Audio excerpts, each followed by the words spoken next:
ಶ್ರೀಗುರುಭ್ಯೋ ನಮಃ. ನಾರಾಯಣಾಯ ಪರಿಪೂರ್ಣಗುಣಾರ್ಣವಾಯ ವಿಶ್ವೋದಯಸ್ಥಿತಿಲಯೋ ನಿಯತಿಪ್ರದಾಯ ಜ್ಞಾನಪ್ರದಾಯ ವಿಬುಧಾಸುರಸೌಖ್ಯದುಃಖಸತ್ಕಾರಣಾಯ ವಿತತಾಯ ನಮೋ ನಮಸ್ತೆ. ನಾರಾಯಣಂ ಸುರಗುರುಂ ಜಗದೇಕನಾಥಂ ಭಕ್ತಪ್ರಿಯಂ ಸಕಲಲೋಕನಮಸ್ಕೃತಂ ಚ ತ್ರೈಗುಣ್ಯವರ್ಜಿತಮಜಂ ವಿಭುಮಾದ್ಯಮೀಶಂ ವಂದೇ ಭವಘ್ನಮವರಾಸುರಸಿದ್ಧವಂದ್ಯಂ. ನಾರಾಯಣಂ ನಮಸ್ಕೃತ್ಯ ನರಂ ಚೈವ ನರೋತ್ತಮಂ ದೇವೀಂ ಸರಸ್ವತೀಂ ವ್ಯಾಸಂ ತತೋ ಜಯಮುದೀರಯೇ. ಕೃಷ್ಣಾಯ ವಾಸುದೇವಾಯ ಹರಯೇ ಪರಮಾತ್ಮನೇ ಪ್ರಣತಃ ಕ್ಲೇಶನಾಶಾಯ ಗೋವಿಂದಾಯ ನಮೋ ನಮಃ. ಶ್ರೀ ಗುರುಭ್ಯೋ ನಮಃ. ಶ್ರೀಮನ್ ಮಹಾಭಾರತ ತಾತ್ಪರ್ಯ ನಿರ್ಣಯ 22ನೇ ಅಧ್ಯಾಯದಲ್ಲಿ 91ನೇ ಶ್ಲೋಕ. ಏತೈರ್ಧರ್ಮೈರ್ವಿಷ್ಣುನಾ ಪೂರ್ವಕ್ಲುಪ್ತೈಃ ಸರ್ವೈರ್ವರ್ಣೈರ್ವಿಷ್ಣುರೇವಾಭಿಪೂಜ್ಯಃ ತದ್ಭಕ್ತಿರೇವಾಖಿಲಾನಾಂ ಚ ಧರ್ಮೋ ಯಥಾ ಯೋಗ್ಯಂ ಜ್ಞಾನಮಸ್ಯಾಪಿ ಪೂಜಾ. ಹಿಂದೆ ಹೇಳಿದಂತೆ ಭೀಮಸೇನ ದೇವರು 4 ವರ್ಣದ ಧರ್ಮಗಳನ್ನ ಹೇಳಿ, ದೇವತೆಗಳು 4 ವರ್ಣದ ಧರ್ಮಗಳನ್ನು ಒಟ್ಟಿಗೆ ಮಾಡ್ತಾರೆ. ಯಾವ ಧರ್ಮಗಳನ್ನು ಅವ್ರು ಬಿಡೋದೇ ಇಲ್ಲ. ನಾವು ದೇವತೆಗಳು, ಅದರಿಂದ ನಾವು ಕೂಡ ಎಲ್ಲವನ್ನು ಮಾಡಬೇಕು ಎಂಬ ಒಂದು ವಿಚಾರವನ್ನ ಭೀಮಸೇನ ದೇವರು ಹೇಳಿದರು. ವಿಷ್ಣುನಾ ವಿಹಿತಂ ಸ್ವಧರ್ಮಂ ತತ್ ಪೂಜಾರ್ಥಂ ಕಾರ್ಯಂ ಇತ್ಯುಕ್ತಂ ತದ್ ವಿಶದಯತಿ. ವಿಷ್ಣುವಿನಿಂದ ವಿಹಿತವಾದದ್ದು ಅಂದ್ರೆ ವಿಹಿತ ಹೇಳಲ್ಪಟ್ಟಿದ್ದು, ಆದೇಶಿಸಲ್ಪಟ್ಟಿದ್ದು, ಅದನ್ನ ಸ್ವಧರ್ಮ ಅಂತ ಕರೀತಾರೆ. ಅದನ್ನ ಪೂಜಾರೂಪವಾಗಿ ಮಾಡಬೇಕು ಅಂತ ಹೇಳಿದರು. ಅದನ್ನೇ ಈ ಶ್ಲೋಕದಲ್ಲಿ ವಿವರಣೆ ಮಾಡ್ತಾ ಇದ್ದಾರೆ. ವಿಷ್ಣುನಾ ಪೂರ್ವಂ ಅಂದ್ರೆ ಆದಿ ಸೃಷ್ಟಿಯ ಆದಿ ಸಮಯದಲ್ಲಿ ಕ್ಲುಪ್ತೈಃ ಧರ್ಮೈಃ ಕರ್ಣೈಃ ಸರ್ವೈಃ ವಿಪ್ರಾದಿ ವರ್ಣೈಃ ವಿಷ್ಣುರೇವ ಅಭಿಪೂಜ್ಯ. ಎಲ್ಲಾ ವರ್ಣದವರು ಕೂಡ, ಬ್ರಾಹ್ಮಣ ಕ್ಷತ್ರಿಯ ಅಂತ ಏನೇನು ವರ್ಣಗಳು ಇದೆ, ಎಲ್ಲರೂ ಕೂಡ ಯಾರನ್ನು ಪೂಜೆ ಮಾಡಬೇಕು? ವಿಷ್ಣುವನ್ನೇ ಪೂಜೆ ಮಾಡಬೇಕು. ವಿಷ್ಣುರೇವ ಅಭಿಪೂಜ್ಯ. ಯಾವುದೇ ಪ್ರತೀಕದಲ್ಲಿ ಮಾಡಿದೆ, ರುದ್ರದೇವರ ಪೂಜೆ ಅಂತ ಆಗಲಿ, ಅಥವಾ ಪಾರ್ವತಿಯರ ಪ್ರತಿಮೆ ಅಂತ ಇರಲಿ, ಗಣೇಶನ ಪ್ರತಿಮೆ ಇರಲಿ, ಅಲ್ಲಿ ಮಾಡಬೇಕಾದ ಪೂಜೆ ಯಾರಿಗೆ? ಅದು ವಿಷ್ಣುವಿಗೆ ಪೂಜೆ. ಅದು ಯಾಕೆ? ಸರ್ವಾಂತರ್ಯಾಮಿಯಾಗಿ ಪರಮಾತ್ಮನೇ ಇದ್ದಾನೆ. ಅದರಿಂದ ವಿಷ್ಣುರೇವ, ಎಲ್ಲಾ ವರ್ಣದವರು ಕೂಡ ವಿಷ್ಣುವನ್ನೇ ಪೂಜೆ ಮಾಡಬೇಕು. ವಿಪ್ರಾದಿ ಸಾಧಾರಣ ಧರ್ಮಮಾಹ ತದ್ಭಕ್ತಿ ಇತಿ ತಸ್ಯ ವಿಷ್ಣೋಃ ಏವ ಭಕ್ತಿ. ಪರಮಾತ್ಮನಲ್ಲಿ ಅತೀ ಉತ್ತಮವಾದ ಭಕ್ತಿಯನ್ನು ಮಾಡಬೇಕು. ಇದು ಎರಡನೇದು. ವಿಷ್ಣುವನ್ನೇ ಪೂಜೆ ಮಾಡಬೇಕು, ವಿಷ್ಣುವಿನಲ್ಲೇ ಉತ್ತಮ ಭಕ್ತಿಯನ್ನ ಮಾಡಬೇಕು. ಸರ್ವೋತ್ತಮತ್ವ ಜ್ಞಾನ ಪೂರ್ವ ದೃಢ ಸ್ನೇಹ ಅಖಿಲಾನಾ ವಿಪ್ರಾದೀನಾಂ ಧರ್ಮ. ಸೊ ಬ್ರಾಹ್ಮಣರ ಧರ್ಮ ಅಂದ್ರೆ ಇದು. ಬ್ರಾಹ್ಮಣ ಅಂತ ಆಗಬೇಕು ಅಂದ್ರೆ ಇಷ್ಟೆಲ್ಲ ಇರಬೇಕು. ವಿಷ್ಣು ಸರ್ವೋತ್ತಮತ್ವ ಜ್ಞಾನ ಇರಬೇಕು, ಸುದೃಢವಾದ ಒಂದು ಸ್ನೇಹ, ಅದನ್ನೇ ಭಕ್ತಿ ಅಂತ ಕರೀತಾರೆ. ಆ ಸ್ನೇಹ ಇರಬೇಕು. ಇದು ವಿಪ್ರಾದಿಗಳಿಗೆ, ಬ್ರಾಹ್ಮಣ ಕ್ಷತ್ರಿಯ ಎಲ್ಲರಿಗೂ ಕೂಡ ಇದು ಧರ್ಮವಾಗಿದೆ. ಯಥಾಯೋಗ್ಯಂ ಜ್ಞಾನಂ ಅಥ ತಸ್ಯ ವಿಷ್ಣೋಃ ಪೂಜಾ. ಜ್ಞಾನ ಎಲ್ಲರಿಗೂ ಒಂದೇ ರೀತಿಯಾಗಿ ಇರೋದಿಲ್ಲ. ಜ್ಞಾನ ಭಕ್ತಿ ಅವರವರ ಯೋಗ್ಯತೆಗೆ ತಕ್ಕಂತೆ ಜ್ಞಾನ ಭಕ್ತಿಗಳು ಇರುತ್ತವೆ. ಆದರೆ ಆಪ್ಷನಲ್ ಅಲ್ಲ, ಅದು ಕಡ್ಡಾಯವಾಗಿ ಪರಮಾತ್ಮನ ಜ್ಞಾನ, ಪರಮಾತ್ಮನ ಭಕ್ತಿ, ಪರಮಾತ್ಮನ ಪೂಜೆ, ಅದನ್ನು ಎಲ್ಲರೂ ಮಾಡಬೇಕು. ಹಾಗೆ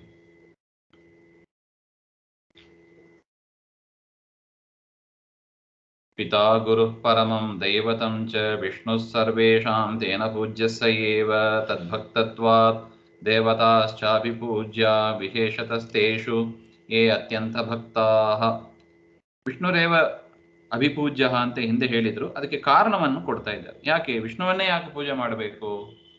ಹಾಗೆಂದ್ರೆ ಪಿತಾ ಇತಿ ಸರ್ವೇಷಾಂ ಬ್ರಹ್ಮಾದೀನಾಂ ಪಿತಾ. ಬ್ರಹ್ಮಾದಿ ಸಕಲ ದೇವತೆಗಳಿಗೂ ಕೂಡ ಪರಮಾತ್ಮ ಏನಾಗಿದ್ದಾನೆ?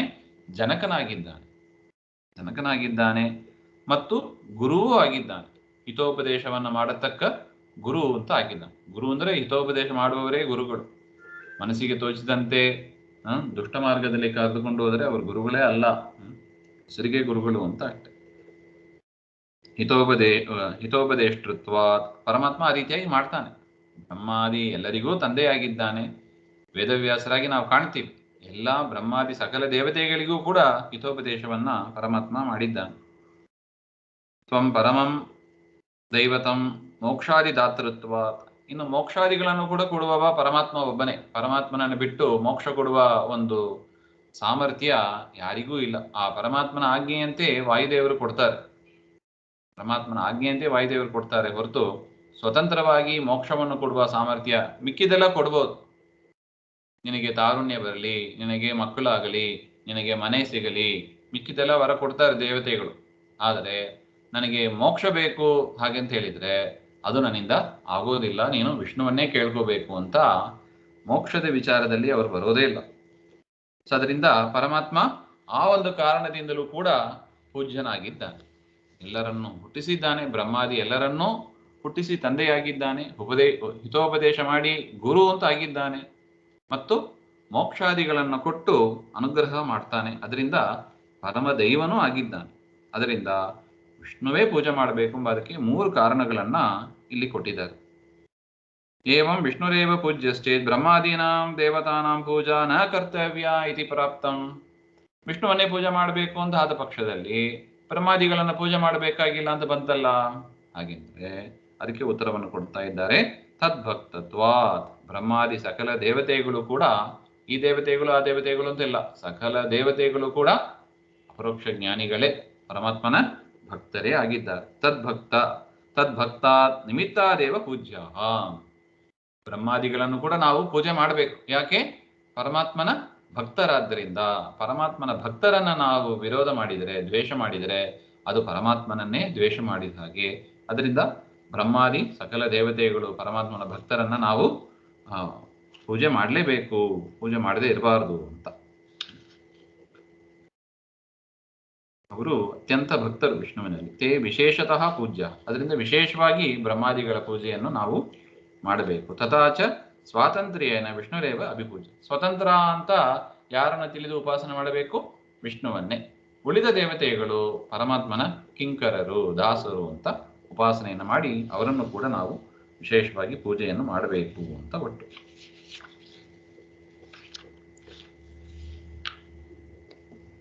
ಸಂಪೂಜಿತೋ ವಾಸುದೇವಸ್ಸ ಮುಕ್ತಿಂ ದದ್ಯಾದೇವಾ ಪೂಜಿತೋ ದುಃಖಮೇವ. ಸ್ವತಂತ್ರತ್ವಾತ್ ಸುಖ ದುಃಖ ಪ್ರದೋಷೋ ನಾಣ್ಯ ಸ್ವತಂತ್ರಸ್ತದ್ವಶಾ ಯತ್ ಸಮಸ್ತಾಃ. ನಾನು ಯೇಷಾಮಪಿ ಸ್ವಾತಂತ್ರ್ಯೇನ ಪೂಜಾಯಾಂ ಕೋ ದೋಷಃ. ಬ್ರಹ್ಮಾದಿ ದೇವತೆಗಳು ಸ್ವತಂತ್ರರು ಅಂತ ತಿಳಿದು ಪೂಜೆ ಮಾಡಿದರೆ ಏನ್ ದೋಷ ಆಯಿತು? ವಿಷ್ಣು ಸ್ವತಂತ್ರನಾಗಿ ಇರಲಿ, ಬ್ರಹ್ಮಾದಿಗಳು ಕೂಡ ಸ್ವತಂತ್ರ ಅಂತ ತಿಳಿದು ಪೂಜೆ ಮಾಡಿದ್ರಲ್ಲಿ ಏನ್ ದೋಷ ಆಯಿತು? ಯಾಕೆ ವಿಷ್ಣುವನ್ನೇ ಸ್ವತಂತ್ರ ಅಂತ ತಿಳಿದು ಉಪಾಸನೆ ಮಾಡಬೇಕು? ಏನ್ ದೋಷ? ವಿಷ್ಣೋಶ್ಚ ಅಸ್ವಾತಂತ್ರ್ಯೇನ ಪೂಜಾಯಾಂ ಕೋ ದೋಷಃ. ವಿಷ್ಣು ಅಸ್ವತಂತ್ರ ಅಂತ ಪೂಜೆ ಮಾಡಿದ್ರೆ ಏನ್ ದೋಷ ಬಂತು? ವಿಷ್ಣುವನ್ನ ಸ್ವತಂತ್ರ ಅಂತಾನೆ ಯಾಕೆ ಪೂಜೆ ಮಾಡಬೇಕು? ಅಸ್ವತಂತ್ರ ಅಂತ ಪೂಜೆ ಮಾಡಿದರೆ ಏನ್ ದೋಷ? ಈ ಒಂದು ಪ್ರಶ್ನೆಗಳು ಬರುತ್ತೆ. ಅದನ್ನ ಇಲ್ಲಿ ಉತ್ತರ ಕೊಡ್ತಾ ಇದ್ದಾರೆ. ಸಹ ವಾಸುದೇವ ಸಂಪೂಜಿತ ಸ್ವಾತಂತ್ರ್ಯ ಬುದ್ಧಿಯ ಸ್ವಧರ್ಮೈ ಪೂಜಿತ ಮುಕ್ತಿಂ ದದ್ಯಾದೇವ. ಪರಮಾತ್ಮ ಸ್ವತಂತ್ರನಾಗಿದ್ದಾನೆ ಅಂತ ತಿಳಿದು ಆ ರೀತಿಯಾಗಿ ನಾವು ಪೂಜೆಯನ್ನು ಮಾಡಿದರೆ ಪರಮಾತ್ಮ ಮೋಕ್ಷವನ್ನು ಕೊಡ್ತಾನೆ, ಅನುಗ್ರಹವನ್ನು ಮಾಡ್ತಾನೆ. ಅಪೂಜಿತಶ್ಚ ದುಃಖಮೇವ ದದ್ಯ. ಪರಮಾತ್ಮನ ಪೂಜೆ ಮಾಡಿಲ್ಲ, ಶಾಲಿಗ್ರಾಮಾದಿಗಳ ಪೂಜೆಯನ್ನು ಮಾಡಿಲ್ಲ, ವಿಷ್ಣು ಸ್ವತಂತ್ರ ಅಂತ ತಿಳಿದು ಪೂಜೆ ಮಾಡಿಲ್ಲ, ದುಃಖವನ್ನೇ ಕೊಡ್ತಾನೆ. ವಿಷ್ಣು ಸ್ವತಂತ್ರ ಅಂತ ಪೂಜೆ ಮಾಡಿದರೆ ಮೋಕ್ಷವನ್ನು ಕೊಡ್ತಾನೆ, ವಿಷ್ಣುವನ್ನು ಪೂಜೆ ಮಾಡಿಲ್ಲ ದುಃಖವನ್ನೇ ಕೊಡ್ತಾನೆ. ಯತಃ ಸ್ವಾತಂತ್ರ್ಯತ್ವಾತ್ ಅಸೋ ವಿಷ್ಣುರೇವ ಸುಖ ದುಃಖ ಪ್ರದಃ. ಯಾವ ಕಾರಣದಿಂದ ಪರಮಾತ್ಮ ಒಬ್ಬನೇ ಸ್ವತಂತ್ರನಾಗಿದ್ದಾನೆ, ಸುಖವನ್ನು ಕೊಡುವವನು ಅವನೇ, ದುಃಖವನ್ನು ಕೊಡುವವನು ಅವನೇ. ಸುಖ ದುಃಖ ಪ್ರದಃ ಅಂತ ಆಚಾರ್ಯರು ಇಲ್ಲಿ ತಿಳಿಸಿಕೊಡ್ತಾ ಇದ್ದಾರೆ. ಅನ್ಯಃ ಬ್ರಹ್ಮಾದಿ ಅಸ್ವತಂತ್ರ. ಇನ್ನು ಪರಮಾತ್ಮನನ್ನು ಬಿಟ್ಟು ಉಳಿದವರೆಲ್ಲ ಅಸ್ವತಂತ್ರರು. ಇಬ್ರು ಸ್ವತಂತ್ರರು ಅಂತ ಇರಲಿಕ್ಕೆ ಸಾಧ್ಯನೇ ಇಲ್ಲ. ಯಾರೋ ಒಬ್ರು ಅಸ್ವತಂತ್ರ ಆಗಲೇಬೇಕು. ಅದರಿಂದ ಪರಮಾತ್ಮ ಸ್ವತಂತ್ರ, ಬ್ರಹ್ಮಾದಿಗಳು ಅಸ್ವತಂತ್ರರು. ಈ ರೀತಿಯಾಗಿ ನಾವು ಪೂಜೆಯನ್ನು ಮಾಡಬೇಕು. ಜೀವಾಸ್ತಸ್ಯ ವಿಷ್ಣೋರ್ವಶ ಅಧೀನಃ. ಅಲ್ಲಿರತಕ್ಕ ಜೀವರು, ಬ್ರಹ್ಮಾದಿಗಳ ಶರೀರದಲ್ಲಿ ಇರತಕ್ಕ ಜೀವರು ವಿಷ್ಣುವಿನ ಅಧೀನದಲ್ಲಿ ಇರ್ತಾರೆ. ವಿಷ್ಣು ಒಬ್ಬನೇ ಸ್ವತಂತ್ರನಾಗಿದ್ದಾನೆ. ಅದರಿಂದ ವಿಷ್ಣುವನ್ನೇ ಉತ್ತಮನಾಗಿ ಸ್ವತಂತ್ರನಾಗಿ ನಾವು ಪೂಜೆ ಮಾಡಬೇಕು. ಬೇರೆಯವರು ಅಸ್ವತಂತ್ರರಾದ್ದರಿಂದ ಅವರ ಪರಿವಾರ ಪರಮಾತ್ಮನ ಪರಿವಾರ. ಬ್ರಹ್ಮದೇವರು ಮಗ, ರುದ್ರದೇವರು ಮೊಮ್ಮಗ ಅಂತ ಹೇಗೆ ನಾವು ಉಪಾಸನೆ ಮಾಡ್ತೀವಲ್ಲ, ಮಂಗಳಾಷ್ಟಕದಲ್ಲಿ ಇದೆ ನೋಡಿ. ಲಕ್ಷ್ಮೀರ್ಯಸ್ಯ ಪರಿಗ್ರಹ ಕಮಲಭೂಹು ಸೋನೂರ್ ಗರುತ್ಮಾನ್ ರಥಃ ಪೌತ್ರಶ್ಚಂದ್ರ ವಿಭೂಷಣ ಅಂತ. ಆ ರೀತಿಯಾಗಿ ಪರಿವಾರತೆಯ ನಾವು ಬೇರೆ ದೇವತೆಗಳನ್ನ ಪೂಜೆ ಮಾಡಬೇಕು ಇತಿ ಭಾವಃ. ಸ್ವತಂತ್ರತ್ವಾತ್ ಸುಖ ಸಜ್ಞಾನ ಶಕ್ತಿ ಪೂರ್ವೈಃ ಗುಣೈಃ ಪೂರ್ಣಃ ಏಷಃ ಅಖಿಲೈಶ್ಚ ಸ್ವತಂತ್ರತ್ವಾತ್ ಸರ್ವದೋಷೋಜ್ಜಿತಶ್ಚ ನಿಸ್ಸೀಮ ಶಕ್ತಿರಿಹಿ ಯತಃ ಸ್ವತಂತ್ರಃ. ತಸ್ಮಾತ್ ವಿಷ್ಣುರೇವ ಸರ್ವೋತ್ಕೃಷ್ಟತ್ವಂ ಸಿದ್ಧಿಂ ಇತ್ಯತಃ ಇತ್ಯ. ವಿಷ್ಣುವೇ ಸರ್ವೋತ್ಕೃಷ್ಟನಾಗಿದ್ದಾನೆ, ಸರ್ವೋತ್ತಮನಾಗಿದ್ದಾನೆ ಅಂತ ಭೀಮಸೇನ ದೇವರು ಹೇಳ್ತಾ ಇದ್ದಾರೆ ಈ ಶ್ಲೋಕದಲ್ಲಿ. ಏಷಃ ವಿಷ್ಣು ಸ್ವತಂತ್ರತ್ವಾತ್ ಸುಖ ದುಃಖಾದಿ ಪೂರ್ವಕೈಃ ಅಖಿಲೈಃ ಗುಣೈಃ ಪೂರ್ಣಃ. ಸ್ವತಂತ್ರತ್ವಾತ್ ಸುಖಾದಿ ಪೂರ್ವಕೈಃ ಅಖಿಲೈಃ ಗುಣೈಃ ಪೂರ್ಣಃ. ವಿಷ್ಣುವೇ ಸ್ವತಂತ್ರನಾಗಿದ್ದಾನೆ, ಸುಖ ಮುಂತಾದ ಎಲ್ಲಾ ಗುಣಗಳಿಂದಲೂ ಪರಮಾತ್ಮ ಪೂರ್ಣನಾಗಿದ್ದಾನೆ, ಅನಂತ ಕಲ್ಯಾಣ ಗುಣ ಪರಿಪೂರ್ಣನಾಗಿದ್ದಾನೆ. ಸ್ವತಂತ್ರತ್ವಾದೇವ ವಿಷ್ಣು ಸರ್ವದೋಷೈಃ ಉಜ್ಜಿತಃ. ಯಾವ ಕಾರಣದಿಂದ ಪರಮಾತ್ಮ ಸ್ವತಂತ್ರನಾಗಿದ್ದಾನೆ ಆ ಕಾರಣದಿಂದಲೇ ಅವನಲ್ಲಿ ಯಾವ ದೋಷವೂ ಇಲ್ಲ. ಯಾವ ಇಂಡಿಪೆಂಡೆಂಟ್ ಆದ ವ್ಯಕ್ತಿ ದೋಷವನ್ನು ಬಯಸ್ತಾನೆ ಹೇಳಿ? ಮನುಷ್ಯರೇ ಬಯಸೋದಿಲ್ಲ ದೋಷವನ್ನು. ಹಾಗಿರುವಾಗ ಪರಮಾತ್ಮ ತಾನು ಸ್ವತಂತ್ರ, ನನ್ನಲ್ಲಿ ದೋಷ ಬರಲಿ ಅಂತ ಬಯಸ್ತಾನ? ಬಯಸೋದಿಲ್ಲ. ಅದರಿಂದ ಪರಮಾತ್ಮ ಸ್ವತಂತ್ರ, ಅವನಲ್ಲಿ ಕಲ್ಯಾಣ ಗುಣಗಳು ಇದೆ, ಯಾವ ದೋಷಗಳು ಅವನಲ್ಲಿ ಇಲ್ಲ, ಸ್ವತಂತ್ರನಾದ್ದರಿಂದ ಅಂತ ಒಟ್ಟು. ನಾನು ಸ್ವಾತಂತ್ರ್ಯೇನೈವ ಅಶೇಷ ಗುಣಪೂರ್ಣತ್ವಂ ನಿರ್ದೋಷತ್ವಂ ಚ ಕಥಂ ಲಬ್ಧಂ. ಅಲ್ಲ, ಸ್ವತಂತ್ರನಾಗಿರೋದಕ್ಕೂ ಗುಣಪೂರ್ಣನಾಗಿರೋದು ದೋಷ ದೂರನಾಗಿರೋದಕ್ಕೆ ಏನು ಸಂಬಂಧ? ಸ್ವತಂತ್ರನಾದ್ದರಿಂದ ಅವನು ಗುಣಪೂರ್ಣನಾಗಿದ್ದಾನೆ, ದೋಷ ದೂರನಾಗಿದ್ದಾನೆ ಅಂತ ಹೇಳಿದ್ರಿ.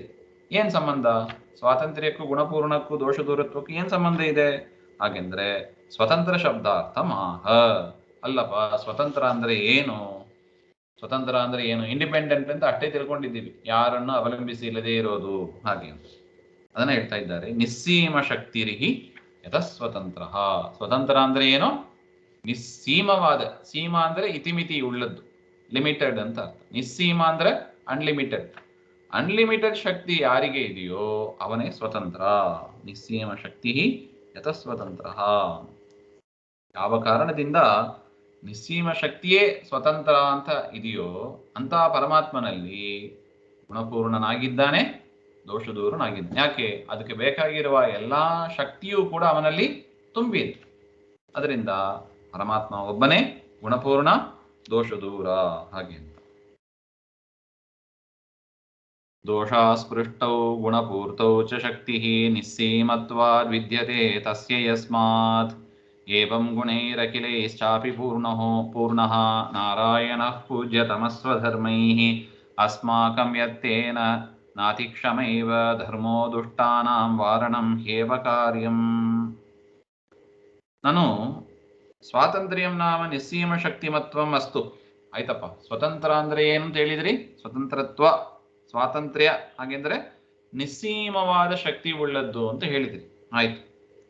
ತಾವದಾಪಿ ಕಥಂ ಗುಣಪೂರ್ಣತ್ವಾದಿ ಸಿದ್ಧಿ. ನಿಸ್ಸೀಮ ಶಕ್ತಿಯಿಂದ ಆದ ಕೂಡಲೇ ಗುಣಪೂರ್ಣ ಹೆಂಗಾಗ್ತಾನೆ ಅವನು? ಸ್ವತಂತ್ರ ಅಂದ್ರೆ ಪರಮಾತ್ಮ ಸ್ವತಂತ್ರ ಅಂದ್ರೆ ಏನರ್ಥ? ನಿಸ್ಸೀಮವಾದ ಶಕ್ತಿ ಉಳ್ಳವ ಅಂತ. ನಿಸ್ಸೀಮವಾದ ಶಕ್ತಿ ಉಳ್ಳವನಾದ್ದರಿಂದ ಗುಣಪೂರ್ಣ ಯಾಕೆ ಆಗಬೇಕು, ದೋಷ ದೂರ ಯಾಕೆ ಆಗಬೇಕು? ಇದಕ್ಕೆ ಏನು ಸಂಬಂಧ ಮತ್ತೆ? ಹಾಗೆ ಅಂತ ಮತ್ತೊಂದು ಪ್ರಶ್ನೆ. ಅದಕ್ಕೆ ಹೇಳ್ತಾ ಇದ್ದಾರೆ, ದೋಷ ಅಸ್ಪೃಷ್ಟೌ ಸ್ವಸ್ಯ ದೋಷ ಅಸಂಸರ್ಗೆ ಗುಣಪೂರ್ತೌ ಚ ಶಕ್ತಿ ವಿದ್ಯತೆ. ದೋಷ ನನ್ನಲ್ಲಿ ಸಂಸರ್ಗ ಆಗಬಾರದು, ದೋಷ ನನ್ನಲ್ಲಿ ಹತ್ರನೇ ಬರಬಾರದು, ಮತ್ತು ಗುಣಗಳು ನನ್ನಲ್ಲಿ ಸಂಪೂರ್ಣವಾಗಿ ಇರಬೇಕು. ಇದೆಲ್ಲ ಯಾವುದರಿಂದ ಸಾಧ್ಯ? ಶಕ್ತಿಯಿಂದ ಸಾಧ್ಯ. ನಮ್ಮಲ್ಲಿ ಅಂತಹ ಶಕ್ತಿ ಇದ್ದರೆ ನಾವೇನ್ ಮಾಡ್ಬೋದು ನೋಡಿ. ನಮಗೆ ಶಕ್ತಿ ಸಾಮರ್ಥ್ಯ ಇದ್ರೆ ನಮಗೆ ಯಾರು ಬೇಕೋ ಅವ್ರನ್ನ ಪಕ್ಕದಲ್ಲಿ ಇಟ್ಕೋತೀವಿ. ಸ್ವಲ್ಪ ದೊಡ್ಡ ಹೈ ಕ್ಲಾಸ್ ಅಲ್ಲಿ ಇರುವವರು ಕೆಲಸಕ್ಕೆ ಯಾರ್ಯಾರು ಬೇಕೋ ಅವ್ರನ್ನೆಲ್ಲ ಪಕ್ಕದಲ್ಲಿ ಇಟ್ಕೋತಾರೆ. ಯಾರ್ಯಾರು ಬೇಡವೋ ಅವ್ರನ್ನೆಲ್ಲ ಏನ್ ಮಾಡ್ತಾರೆ? ದೂರ ಸರಿಸ್ತಾರೆ. ಯಾಕೆ? ಅವರಿಗೆ ಅಷ್ಟು ಶಕ್ತಿ ಇದೆ. ದೇವರಿಗೆ ಏನು ಶಕ್ತಿ ಇದೆ? ಹಾಗೆಂದ್ರೆ ತನ್ನಲ್ಲಿ ಗುಣಗಳು ಮಾತ್ರ ಇರಬೇಕು, ತನ್ನಲ್ಲಿ ಯಾವ ದೋಷವೂ ಇರಬಾರದು. ಅದನ್ನ ನಿರ್ವಹಿಸುವ ಶಕ್ತಿ ದೇವರಲ್ಲಿ. ನಮ್ಮಲ್ಲಿ ಆ ಶಕ್ತಿ ಇಲ್ಲ. ಸದಾ ಆನಂದ ಉಳ್ಳವನಾಗಿ ಇರಬೇಕು, ಸದಾ ಸುಖಮಯನಾಗಿರಬೇಕು ಬಯಸ್ಬಹುದಷ್ಟೇ. ಆದರೆ ಅದರ ಶಕ್ತಿ ನಮ್ಮಲ್ಲಿ ಇಲ್ಲ. ಇದ್ದಕ್ಕಿದ್ದಾಗಿ ರೋಗ ಬರುತ್ತದೆ, ಏನೋ ಒಂದು ದುಃಖ ಬರುತ್ತದೆ ಒಟ್ಟು. ಅದರಿಂದ ನಮಗೆ ಅಂತ ಶಕ್ತಿ ಇಲ್ಲ. ಸದರಿಂದ ಪರಮಾತ್ಮ ಸ್ವತಂತ್ರ.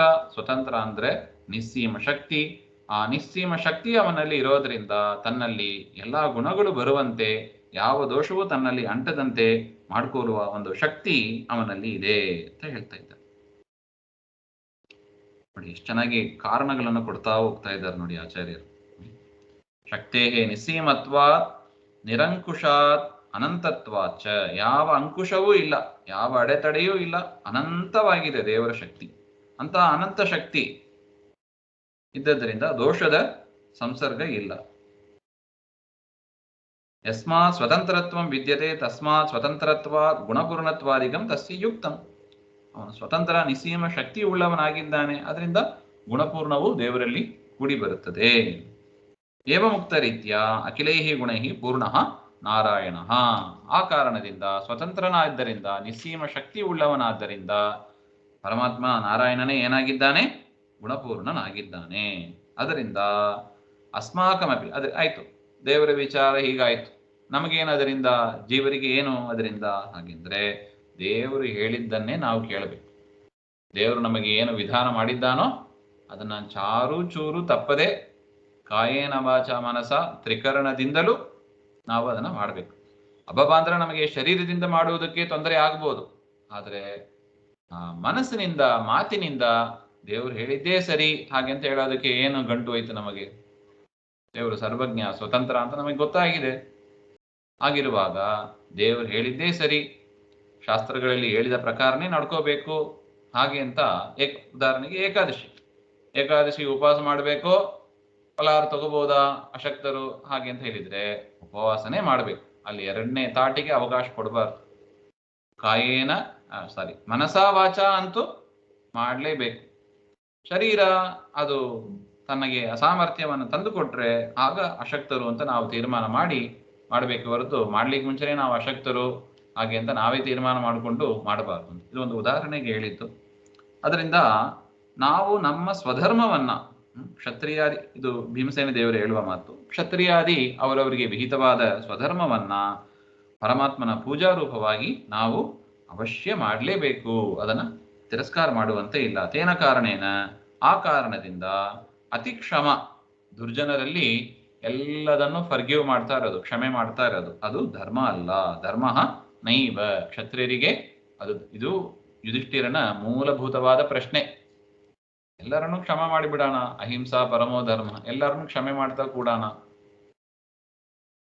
ಟೆರರಿಸ್ಟ್ ಬಂದರೂ ಕ್ಷಮೆ ಮಾಡ್ತಾ ಕೂಡಾಣ, ತಪ್ಪು ಮಾಡಿದವರು ಬಂದರೂ ಕ್ಷಮೆ ಮಾಡ್ತಾ ಕೂಡಾಣ ಹಾಗೆ ಅಂತ ಕ್ಷತ್ರಿಯರು ಆ ರೀತಿಯಾಗಿ ಚಿಂತನೆ ಮಾಡಬಾರ್ದು. ಅದವರಿಗೆ ಧರ್ಮ ಅಲ್ಲ. ಯಾಕೆ? ಪರಮಾತ್ಮ ಆ ರೀತಿಯಾದ ಒಂದು ಆದೇಶವನ್ನ ಹೇಳಿದ್ದಾನೆ. ನಾರಾಯಣ ಭಗವದ್ಗೀತೆಯಲ್ಲಿ ಚೆನ್ನಾಗಿದೆ ನೋಡಿ. ನಾರಾಯಣ ದ್ವಿಟ್ ತದ್ ಅನುಬಂಧಿ ನಿಗ್ರಹ ಏವ ಕ್ಷತ್ರಿಯಾನ ಪರಮೋ ಧರ್ಮ. ಕ್ಷತ್ರಿಯರ ಪರಮ ಧರ್ಮ ಯಾವುದು ಹಾಗೆಂದ್ರೆ, ಯಾರು ನಾರಾಯಣನ ದ್ವೇಷಿಗಳು ಅಂತ ಯಾರು ಇರ್ತಾರೆ, ಆ ನಾರಾಯಣ ದ್ವೇಷಿಗಳನ್ನು ಅನುಸರಿಸಿ ಯಾರು ಇರ್ತಾರೆ ಅವರನ್ನ ಕೊಲ್ಲುವುದೇ ಕ್ಷತ್ರಿಯರಿಗೆ ಪರಮಧರ್ಮ ಅಂತ ಅಲ್ಲಿ ಹೇಳಿದ್ದಾನೆ ಸ್ವಾಮಿ. ಅದನ್ನೇ ಇಲ್ಲಿ ಭೀಮಸೇನ ದೇವರು ಹೇಳ್ತಾ ಇದ್ದಾರೆ. ತೇನ ಕಾರಣೇನ ಅತಿಕ್ಷಮ ದುರ್ಜನೇಶು ಧರ್ಮ ನೈವ. ದುರ್ಜನರಲ್ಲಿ ಈ ರೀತಿಯಾದ ಅತೀಯಾದ ಒಂದು ಕ್ಷಮೆ ಅದನ್ನ ಮಾಡಲೇಬಾರದು. ಆ ಕಾರಣದಿಂದ ದುಷ್ಟಾನಾಂ ವಾರಣಂ ನಿವಾರಣಂ ಕಾರ್ಯಮೇವ. ದುಷ್ಟರನ್ನ ಸದೆ ಬಡಿಬೇಕು, ಅವರನ್ನ ರಾಜ್ಯದಲ್ಲಿ ಕೂಡಿಸಬಾರದು. ಅವರು ರಾಜ್ಯದಲ್ಲಿ ಕೂತ್ರೆ ಪ್ರಜೆಗಳಿಗೆ ತೊಂದರೆ ಆಗ್ತದೆ. ಅದರಿಂದ ಯಾವ ಕಾರಣಕ್ಕೂ ಕೂಡ ದುಷ್ಟರನ್ನ ನಿವಾರಣೆ ಮಾಡದೆ ಇರಬಾರದು ಅಂತ ಭೀಮಸೇನ ದೇವರ ಅಭಿಪ್ರಾಯ. ಮುಂದಿನ ವಿಚಾರ ಮತ್ತೆ ನೋಡೋಣ. ಶ್ರೀ ಮಧ್ವಾಂತರ್ಗತ ಶ್ರೀ ಕೃಷ್ಣಾರ್ಪಣಮಸ್ತು. ಶ್ರೀ ಹರೇ ನಮಃ.